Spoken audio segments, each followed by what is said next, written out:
Pernah nggak kamu lagi ngomong baik-baik, tapi ujung-ujungnya malah berantem? Kamu cuma pingin didengar, tapi yang kamu dapat malah serangan, tuduhan, bahkan diam yang dingin. Padahal niatnya bukan mau menyinggung. Tapi kenapa komunikasi yang sederhana bisa berubah jadi perang dingin? Hari ini kita bahas sesuatu yang sering banget terjadi di hidup kita. Bagaimana berbicara di tengah konflik supaya kamu tetap didengar, bukan diserang. Bukan soal menang atau kalah, tapi soal tetap waras, tetap bijak, dan tetap manusia. 1. Tenangkan diri sebelum buka mulut. Kata Marcus Aurelius, "Jika kamu marah, biarkan waktumu lewat sebelum berbicara, karena kemarahan hanya akan membuatmu berkata sesuatu yang nanti kamu sesali." Di tengah konflik, hal paling sulit justru bukan bicara, tapi menahan diri. Karena saat emosi naik, logika turun. Dan ketika logika turun, kata-kata kita berubah jadi peluru.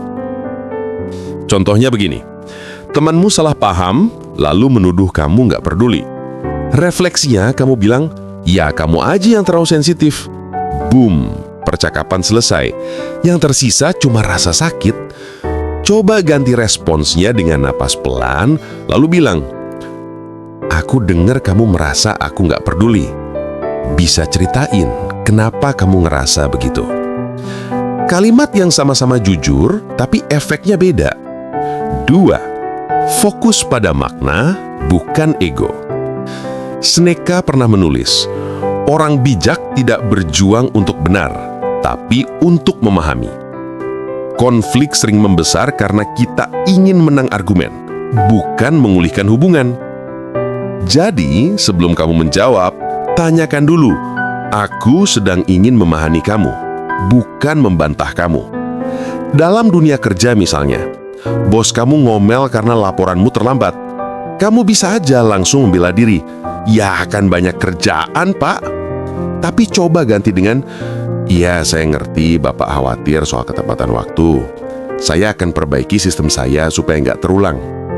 Kalimat itu tidak membuatmu kalah, justru membuat suasana reda. 3. Jangan reaktif, tapi responsif. Perbedaan utamanya sederhana. Reaktif adalah menembak balik. Responsif adalah menimbang dulu, baru bicara.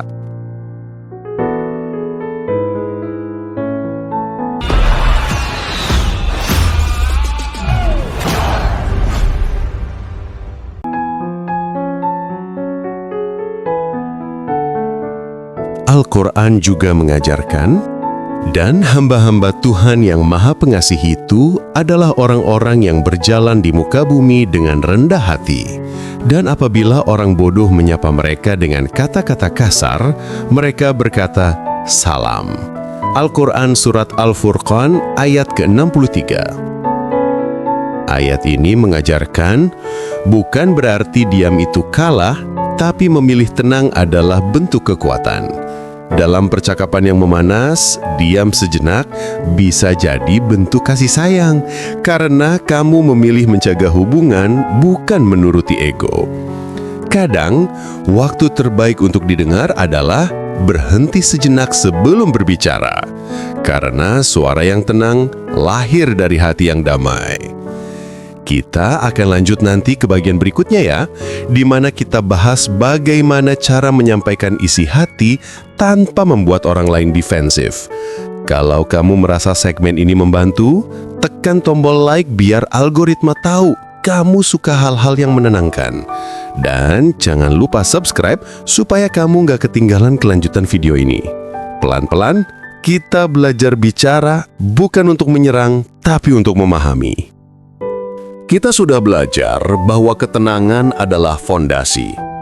Sekarang, mari kita naik satu langkah lebih dalam. Bagaimana cara berbicara supaya pesanmu sampai tanpa membuat orang lain merasa diserang? Karena seringkali bukan kata-katanya yang salah, tapi caranya. 4. Gunakan bahasa Aku, bukan kamu. Sederhana tapi kuat. Perhatikan bedanya. Kamu tuh nggak pernah dengar aku. Versus, aku merasa nggak didengar akhir-akhir ini. Yang pertama menuduh, yang kedua mengundang dialog. Orang akan lebih terbuka kalau dia merasa aman, bukan diserang. Kata aku menandakan kamu bicara dari pengalaman pribadi, bukan sedang menghakimi. Kalimatmu jadi lembut, tapi tetap jujur. Dalam hubungan apapun, kerja, keluarga, atau pasangan, ini bisa menyelamatkan banyak hati yang tadinya hampir retak. 5. Ulangi dengan tenang apa yang kamu dengar. Ini teknik yang jarang dipakai, tapi ampuh. Disebut reflective listening, mendengarkan sambil mengulangi inti ucapan orang lain, supaya dia tahu kamu benar-benar memperhatikan. Contoh, temanmu berkata, "Aku capek banget kamu gak pernah bantu." Kamu bisa jawab, "Jadi kamu ngerasa terbebani karena aku kurang ikut tanggung jawab ya?" Kalimat ini membuat orang merasa divalidasi. Dan begitu seseorang merasa didengar, nada bicaranya biasanya turun. Marcus Aurelius pernah menulis, "Kita punya 2 telinga dan 1 mulut agar kita lebih banyak mendengar daripada berbicara." Dunia modern sering memutar kebalikannya. Semua ingin berbicara tapi lupa mendengarkan. Padahal, kadang kedamaian datang bukan dari argumen yang menang, tapi dari telinga yang terbuka. 6. Hindari kalimat yang memicu pertahanan diri. Kalimat seperti, "Kamu selalu," "Kamu nggak pernah," "Udahlah, kamu emang gitu dari dulu." Itu seperti menyalakan alarm bahaya di otak lawan bicaramu. Begitu alarm itu menyala, dia nggak akan mendengarkanmu lagi. Dia cuma akan sibuk membela diri. Gantilah dengan bahasa yang membuka ruang, bukan menutupnya. Misalnya, aku perhatiin akhir-akhir ini kita sering salah paham ya. Bisa kita bahas pelan-pelan. Kata kita menciptakan rasa bersama, bukan berlawanan. Dan itulah seni berbicara dalam badai. Bukan soal siapa yang paling keras, tapi siapa yang paling sadar. Berbicara di tengah konflik bukan soal mencari kata paling indah, tapi mencari niat paling tulus. Apakah aku ingin dimengerti atau hanya ingin menang? Di segmen berikutnya, kita akan bahas bagaimana mengubah suasana tegang jadi ruang aman dan cara menjaga harga diri tanpa menginjak harga diri orang lain. Tenang saja, kita lanjutkan pelan-pelan. Kamu sedang belajar, bukan cuma cara berbicara, tapi cara menjadi manusia yang lebih sadar. Kita sudah bicara tentang cara memilih kata, menenangkan diri, dan menjaga nada suara. Sekarang, kita masuk ke bagian yang lebih dalam. Bagaimana mengubah suasana konflik menjadi ruang aman untuk tumbuh bersama. Karena kadang, percakapan yang paling menyakitkan justru bisa jadi jalan menuju kedewasaan. 7. Pahami luka di balik kata. Setiap orang yang berbicara dalam emosi sebenarnya sedang berteriak karena luka yang belum sembuh. Orang yang marah mungkin sebenarnya sedang takut ditinggalkan. Orang yang menyerang mungkin hanya ingin didengar. Orang yang diam bisa jadi sedang menahan air mata. Coba bayangkan ini, rekan kerjamu tiba-tiba menegurmu dengan keras. Daripada langsung tersinggung, coba tanya dalam hati, apa yang sedang dia perjuangkan sekarang? Kata Seneca, orang yang paling marah seringkali adalah orang yang paling menderita. Kalimat itu mengingatkan kita, empati adalah bentuk keberanian. Dan di tengah konflik, memahami luka orang lain sering lebih menyembuhkan daripada memenangkan debat. 8. Turunkan volume, naikkan kedewasaan. Kalau nggak bisa memadamkan api dengan api, Kalau dua orang sama-sama meninggikan suara, yang terbakar bukan cuma ego, tapi juga hubungan. Coba lakukan eksperimen sederhana. Ketika orang lain bicara dengan nada tinggi, turunkan sedikit nada suaramu. Bukan karena kamu takut, tapi karena kamu ingin memutus rantai emosi. Dalam kitab Amsal tertulis, jawaban yang lemah lembut meredakan kegeraman, tetapi perkataan yang pedas membangkitkan amarah. Lihat kan, kebijaksanaan sudah lama mengajarkan bahwa ketenangan itu menular. Kalau kamu bisa tetap tenang, kamu memberi izin orang lain untuk menurunkan amarahnya juga. 9. Jangan menyimpulkan, tapi tanyakan. Seringkali konflik memburuk bukan karena perbedaan besar, tapi karena asumsi kecil yang tidak pernah diklarifikasi. Kita cepat sekali berpikir, dia pasti sengaja, dia nggak menghargai aku. Padahal mungkin dia cuma lelah. Coba ganti asumsi dengan pertanyaan, daripada berkata, kamu kenapa gitu sih? Coba, aku ngerasa kita agak beda pandang nih.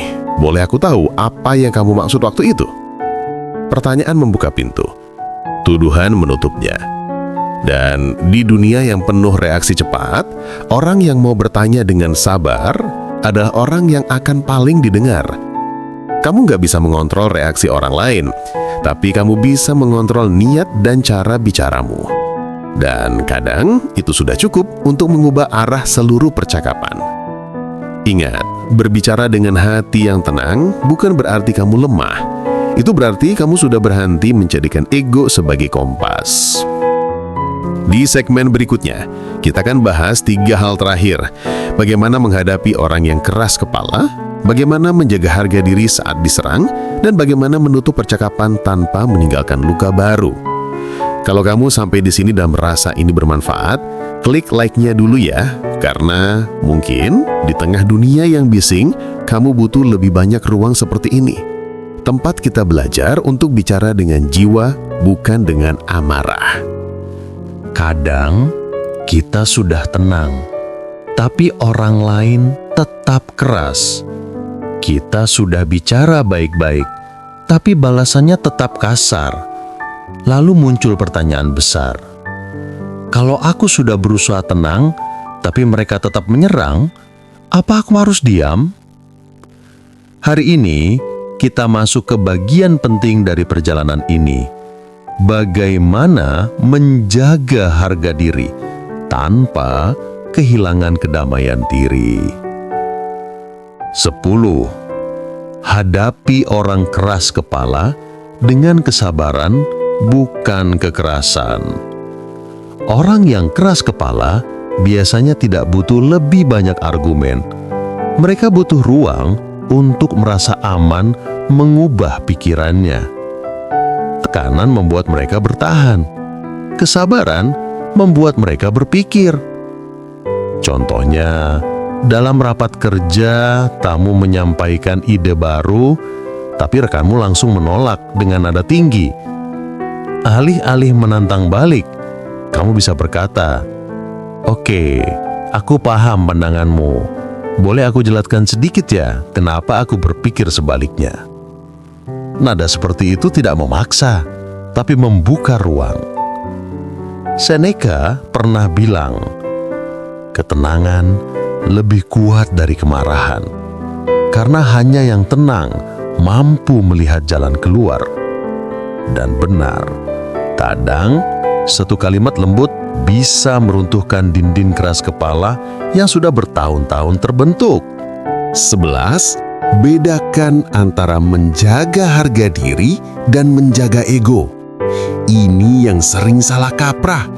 Kita kira kita sedang mempertahankan harga diri, padahal sebenarnya kita sedang mempertahankan ego. Harga diri adalah tentang nilai dirimu. Ego adalah tentang ingin terlihat benar. Ketika kamu memilih diam, bukan karena takut, tapi karena sadar debat itu takkan membawa damai, itu harga diri. Ketika kamu memilih menjelaskan dengan lembut meski diserang, itu juga harga diri. Marcus Aurelius menulis, orang yang menguasai dirinya lebih kuat dari orang yang menaklukkan kota. Menguasai diri di tengah konflik adalah bentuk kekuatan yang paling halus, tapi paling jarang dimiliki. 12. Akhiri percakapan dengan kejelasan, bukan dengan pintu yang dibanting. Kamu bisa berkata, "Aku rasa kita berdua butuh waktu untuk merenung dulu. Aku tetap menghargai kamu, dan aku harap nanti kita bisa ngobrol lagi dengan kepala yang lebih dingin." Kalimat seperti ini sederhana, tapi punya dua kekuatan: menjaga batas dan menjaga hubungan. Dalam Al-Quran disebutkan, "Dan katakanlah kepada hamba-hambaku agar mereka mengucapkan perkataan yang lebih baik. Sesungguhnya syaitan menimbulkan perselisihan di antara mereka." Kadang memilih kata yang baik bukan karena orang lain pantas, tapi karena kita ingin melindungi kedamaian batin kita sendiri. Kamu nggak bisa mengubah semua orang, tapi kamu bisa memilih bagaimana kamu hadir di setiap percakapan. Dan di dunia yang penuh suara keras, orang yang berbicara dengan hati tenang akan selalu berbeda. Di segmen terakhir nanti, kita akan tutup dengan refleksi mendalam tentang bagaimana membangun kebiasaan berbicara dengan kesadaran dan bagaimana menjaga diri agar tidak kehilangan empati meski sering disalahpahami. Kita sudah berjalan jauh dari menenangkan diri, memilih kata, memahami luka, sampai menjaga harga diri di tengah badai emosi. Dan mungkin sekarang kamu menyadari sesuatu. Konflik bukan selalu tentang siapa yang salah, tapi tentang siapa yang mau belajar lebih dulu. Dalam hidup, kamu gak akan pernah bisa menghindari perbedaan. Akan selalu ada orang yang salah paham. Selalu ada yang menuduh, menyerang, atau bahkan pergi tanpa menjelaskan. Tapi kamu selalu punya satu kendali: caramu berbicara. Ketika kamu memilih untuk tetap tenang, kamu sedang berkata pada dunia, "Aku tidak akan menambah api di tempat yang sudah terbakar." Dan di situ, kamu sedang jadi orang dewasa, bukan karena umur, tapi karena kesadaran. Belajar bicara dari hati, bukan dari luka. Luka membuat kita ingin membalas, tapi hati yang sembuh hanya ingin menjelaskan. Jadi sebelum bicara, tanya dulu dalam diri, aku mau bicara karena ingin dimengerti atau karena ingin menyakiti? Kalau kamu jujur menjawab, kamu akan tahu kapan waktunya diam dan kapan waktunya berbicara dengan lembut. Kata Marcus Aurelius, "Jadilah seperti batu karang yang ombak terus menghantam, namun tetap berdiri teguh dan menenangkan badai di sekelilingnya." Di dunia yang bising dan mudah marah, kamu bisa jadi batu karang itu, tenang tetapi kokoh. 2. Jadikan komunikasi sebagai latihan kesadaran. Setiap percakapan adalah cermin. Ketika orang lain marah, kamu belajar tentang kesabaran. Ketika kamu disalahpahami, kamu belajar tentang kerendahan hati. Ketika kamu memilih kata dengan hati-hati, kamu belajar tentang kasih. Bayangkan, kalau setiap orang berbicara dengan kesadaran seperti itu, mungkin dunia tidak akan sekeras ini, media sosial tidak akan sekejam itu, dan keluarga tidak akan sesering itu saling menyakiti hanya karena perbedaan pandangan kecil. Kita sering berpikir perubahan harus dimulai dari dunia luar, padahal perubahan paling besar justru dimulai dari cara kita membuka mulut. 3. Bicara dengan cinta, bahkan saat dunia tak lembut. Dalam kitab suci disebutkan, hendaklah perkataanmu senantiasa penuh kasih, dibumbui dengan garam, supaya kamu tahu bagaimana seharusnya kamu menjawab setiap orang. Ya, Kolose 4 ayat 6. Itu artinya, kamu bisa tegas tanpa kasar. Kamu bisa jujur tanpa menyakiti. Kamu bisa berbeda tanpa membenci. Dan cinta seperti itu bukan kelemahan. Itu bukti kamu telah menang melawan dirimu sendiri. Akhirnya, bicara di tengah konflik bukan soal siapa yang punya argumen terbaik, tapi siapa yang mampu menjaga hatinya tetap terbuka. Karena orang yang mampu berbicara dengan kesadaran tidak lagi sibuk membuktikan siapa benar dan siapa salah, tapi mencari jalan agar keduanya bisa saling memahami. Jadi, mulai hari ini, ketika kamu dihadapkan pada perdebatan, ketika seseorang meninggikan suara, ingat ini baik-baik. Kamu tidak harus membalas untuk didengar. Kadang, cukup dengan ketenangan, dunia akhirnya akan mendengarmu juga. Terima kasih sudah menemani sampai akhir perjalanan ini. Kalau kamu merasa video ini menenangkan, tekan like-nya dan subscribe pelan-pelan saja. Bukan karena angka, tapi karena aku ingin lebih banyak orang belajar berbicara dengan hati, bukan dengan amarah. Sampai jumpa di video berikutnya. Tetap tenang, tetap sadar, tetap manusia.